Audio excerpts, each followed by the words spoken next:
MLA N Shamsuddin ചേരുന്നുണ്ട്. MLA, ഇവിടെ ഗുരുതരമായിട്ടുള്ള വിഷയം, ഈ 2 കുഞ്ഞുങ്ങൾ മരിക്കുമ്പോഴാണ് ഇത്തരം സംഭവങ്ങൾ പുറത്തേക്ക് വരുന്നത്. 1000-ഓളം വീടുകൾ പണി തീരാതെ കിടക്കുന്നു, തറയായിട്ടും ചുമര് പൊങ്ങിയിട്ടും. അതായത് മേൽക്കൂര പണിതിട്ടില്ല, കാട് കയറി നശിച്ചു, അവർക്കിനി ഒന്നും ചെയ്യാൻ സാധിക്കില്ല. നമ്മൾ അതിദാരിദ്ര്യ മുക്ത കേരളം എന്ന് പറയുമ്പോഴാണ് ഒരു വലിയ വിഭാഗം മനുഷ്യർ ഇപ്പോഴും ഇവിടെ ഇതൊക്കെ ഫേസ് ചെയ്ത് ജീവിച്ചുകൊണ്ടിരിക്കുന്നത്. അവർക്ക് കിട്ടുന്ന തുക അത് ഒരു തരത്തിലും ഉപയോഗിക്കുക. ഇപ്പോൾ 3 ലക്ഷം രൂപയ്ക്ക് ഇല്ലെങ്കിൽ 4 ലക്ഷത്തിന് ഒരു വീട് നിർമ്മിച്ചെടുക്കുക എന്ന് പറയാൻ, പ്രത്യേകിച്ച് ഇവരെ സംബന്ധിച്ച് എവിടെ നിന്നൊക്കെയാണ് ഈ സാധനങ്ങൾ എത്തിക്കേണ്ടത്. മാത്രവുമല്ല, ഈ നിർമ്മാണത്തിലെ അപാകതയുണ്ട്. ആ അപാകതയിൽ നിന്നാണ് ഈ അപകടങ്ങൾ ഉണ്ടാവുന്നതും മനുഷ്യർക്ക് ജീവൻ നഷ്ടമാകുന്നതും. എന്ത് ചെയ്യാൻ സാധിക്കും ഇവരുടെ കാര്യത്തിൽ?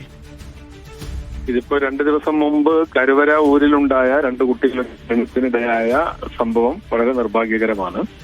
അതിൽ ഈ ഡിപ്പാർട്ട്മെന്റിന്റെ ST ഡിപ്പാർട്ട്മെന്റിന്റെ വീഴ്ച വളരെ പ്രകടമാണ്.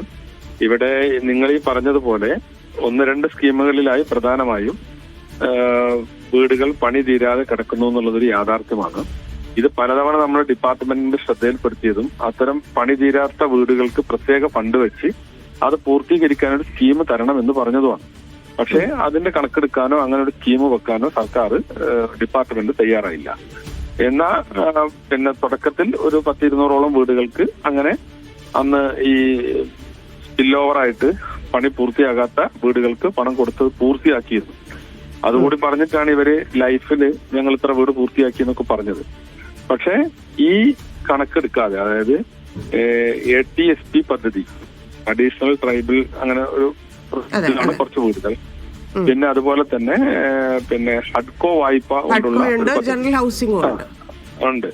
ഇതിലൊക്കെയുള്ള പ്രശ്നം നിങ്ങൾ പറഞ്ഞതുപോലെ തന്നെ സ്റ്റേജ് വൈസ് ആയിട്ടാണ് പൈസ കൊടുക്കുക. അപ്പൊ സ്റ്റേജ് വൈസ് ആയിട്ട് ഓരോ തറയിട്ടാൽ ഇത്ര പൈസ കൊടുക്കും, തറ കഴിഞ്ഞ് പിന്നെ ലിൻഡൽ വരെ വാർത്താൽ ഇത്ര കൊടുക്കും, അത് കഴിഞ്ഞിട്ട് പിന്നെ കോൺക്രീറ്റ് കഴിഞ്ഞാൽ ഇത്ര കൊടുക്കും. ഇങ്ങനെയാണ് ഇതിന്റെ സ്റ്റേജ് വൈസ് ആയിട്ട് പൈസ കൊടുക്കുക. പക്ഷെ ഇവര് പറയുന്നത് അട്ടപ്പാടിക്ക് പുറത്തുനിന്നാണ് ഇവർക്ക് ഈ നിർമ്മാണ സാമഗ്രി എല്ലാം എത്തിക്കേണ്ടത്. പക്ഷേ ഈ കിട്ടുന്ന തുക ഒരു തരത്തിൽ ഈ സാധനങ്ങൾ വാങ്ങാൻ പോലും തികയുന്നില്ലല്ലോ, മതിയാവില്ല.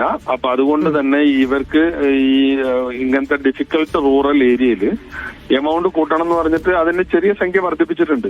താഴെയുള്ള പോലെയല്ല, അട്ടപ്പാടിയില് വീട് നിർമ്മാണത്തിന് എല്ലായ്പ്പോഴും 1 ലക്ഷം രൂപ കൂടുതലുണ്ടാവും ട്രൈബലിന്റെ കാര്യത്തിൽ. പക്ഷെ അതുകൊണ്ട് പോലും കാര്യങ്ങൾ നടക്കുന്നില്ല. അപ്പൊ അതുകൊണ്ട് ഇതിൽ ശരിക്ക് ചെയ്യേണ്ടത് ഈ വീട് നിർമ്മാണം വിവിധ ഏജൻസികളെയോ മറ്റോ കോൺട്രാക്ട് കൊടുത്ത് ഈ ആദിവാസി കുടുംബങ്ങൾക്ക് താക്കോല് കൈമാറുന്ന സ്ഥിതിയാണ് വേണ്ടത്.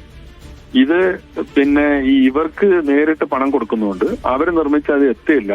പിന്നെ വേറെ ചില കേസുകൾ അവർ കരാറ് കൊടുത്ത കരാറുകാര് പണി കൃത്യമായി പൂർത്തിയാക്കാത്ത പ്രശ്നമുണ്ട്, പൈസ വാങ്ങി പറ്റിച്ച കേസുകളുണ്ട്.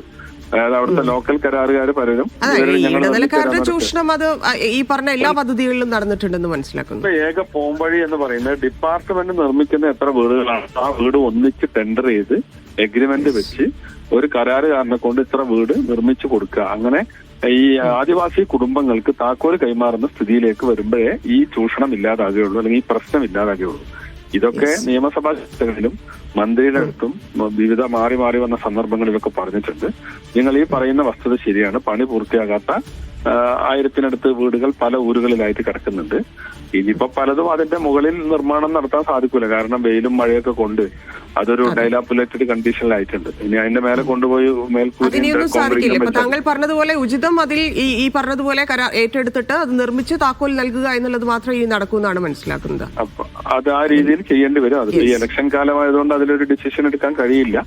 ഏതായാലും അത് കഴിഞ്ഞാൽ നമ്മൾ മന്ത്രിയും ഒക്കെ ആയിട്ട് ബന്ധപ്പെട്ട് മുഖ്യമന്ത്രിയൊക്കെ കണ്ട് ഈ ഇങ്ങനെ കിടക്കുന്ന വീടുകളുടെ കാര്യത്തിൽ ഒരു തീരുമാനം എടുപ്പിക്കും.